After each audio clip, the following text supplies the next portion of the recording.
This is Tanisha, and today I'll be presenting a workshop on climate change and COP28. That is the Conference of the Parties for Climate Action. It's going on right now in Dubai. So I'll just share my screen. Yep. So I work as an ambassador with ZNotes, which is a youth-led organization that promotes educational access to resources such as IGCSE A-level notes, quizzes, study sessions that you can find on YouTube, etc. And today I'll be going through this climate change presentation, climate justice, and about COP28. So first of all, a brief breakdown of everything. So what is climate justice? It's basically insights into the equitable distribution of benefits and disadvantages associated with climate change. Climate change is obviously the critical issue that we all face today, which is sea levels rising, global warming, desertification, all of that, all of the sort of impacts that human activities have caused on the climate, which is obviously really pushing our planet to the extent to which it doesn't need to go, but here we are anyways. Then gears for COP28. So it's taking place in Dubai this year, and basically I'll be going through the considerations and all of the sort of plans, agreements that it comprises of. Okay, so climate justice is about the fair distribution of benefits and advantages of climate change and environmental policies for all countries, for all people. It basically acknowledges that while climate change is not just an environmental issue, it is also a social and ethical one. That can affect people, for example, due to desertification in different countries, in, for example, Chad, Angola might be more affected compared to other countries with such issues. It acknowledges that climate change, um, so basically, acknowledges that the responsibility of countries, corporations, and individuals for historical and current contributions for greenhouse gas emissions and impact on vulnerable population is very important. Okay, so climate change is a long-term shift in global or regional climate patterns. And global warming specifically refers to the rise in the global temperatures, sea levels rising, which obviously leads to climate change. CO2 emissions from, for example, from industry and energy productions have increased by 60% since the UN Framework Convention on Climate Change was signed in 1992, and currently 4 billion people are vulnerable to the effects of climate change. So human-driven climate challenges, for example, burning fossil fuels.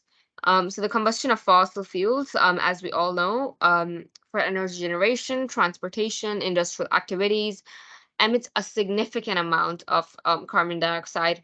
And it's the most common greenhouse gas, as well as being a primary contributor to the very enhanced greenhouse effect. So deforestation, basically removal of whole forest lands for cattle, forestry, agricultural purposes, all again done by humans, and reduces the Earth's capacity to absorb CO2 through photosynthesis, through photosynthesis as those trees that previously used to take in a lot of CO2 and act as carbon sinks now are no longer present there, and the carbon just goes up into the ozone layer, and there's no actual sink, there's no actual carbon absorption being done. Then land use change, for example, again, due to deforestation, a lot of the places are being cleared for land use, for cattle, for housing, etc. And another instance is draining wetlands that can release enormous amounts of stored carbon as CO2 and methane.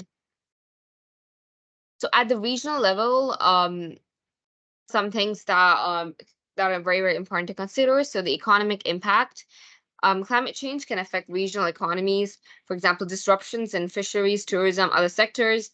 And again, sea level rising can obviously damage infrastructure and disrupt whole food chains, as, for example, polar bears disappear and are more endangered due to ice caps melting.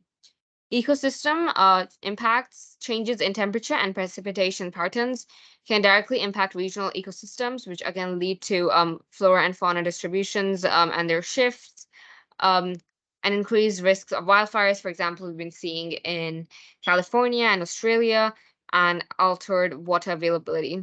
Then water resources, changes in precipitation again glacier melt can lead to water scarcity in certain regions, which affects agricultural production, human consumption, and ecosystems.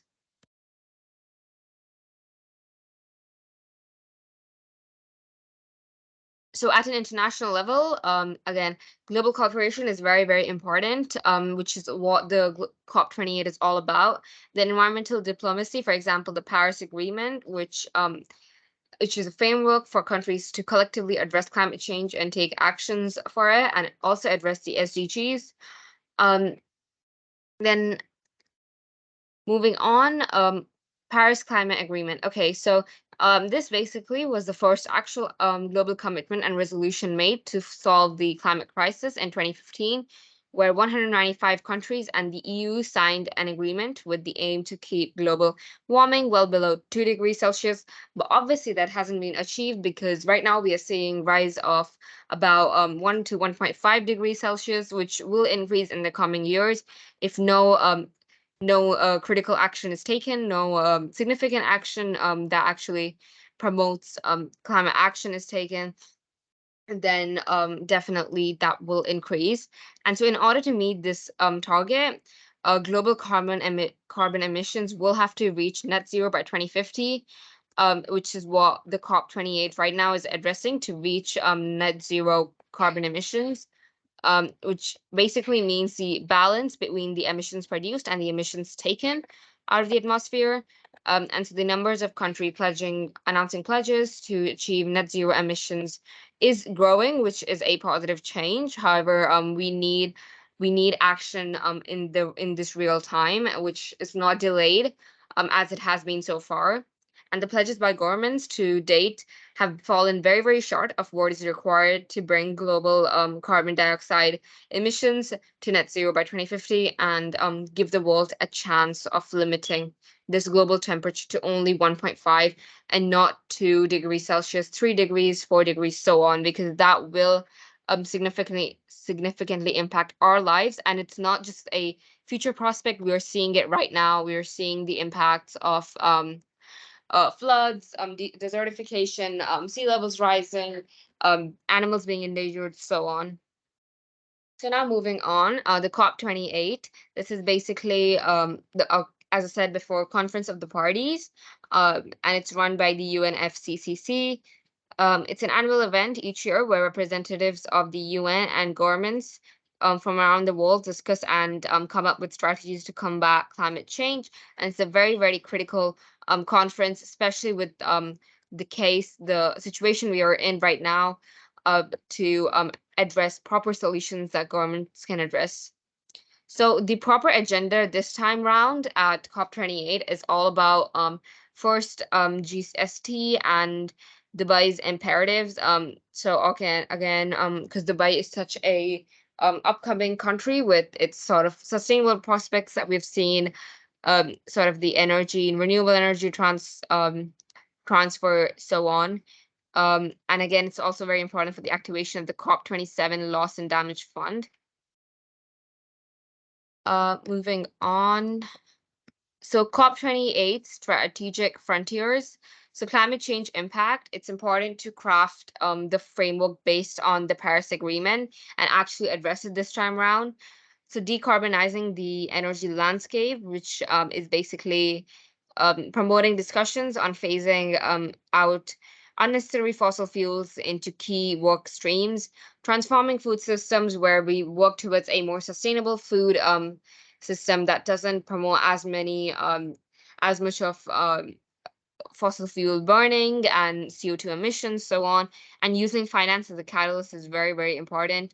So the 100 billion commitment that the COP28 and all of the countries are talking about, it raises concerns, but also that target will help us sort of just reach where we want to if all the countries actually work for it. So finally, that's it for today. And this is basically ZNotes. As I mentioned before, they have IGCSE A-level resources. So you can definitely check them out. And we have a whole team um, of interns and ambassadors, which are all uh, school school students. So definitely, if you're interested, do apply, go for it. And these are different sort of green skills, mental well-being, other resources on our website. So thank you, and I hope you guys learned something.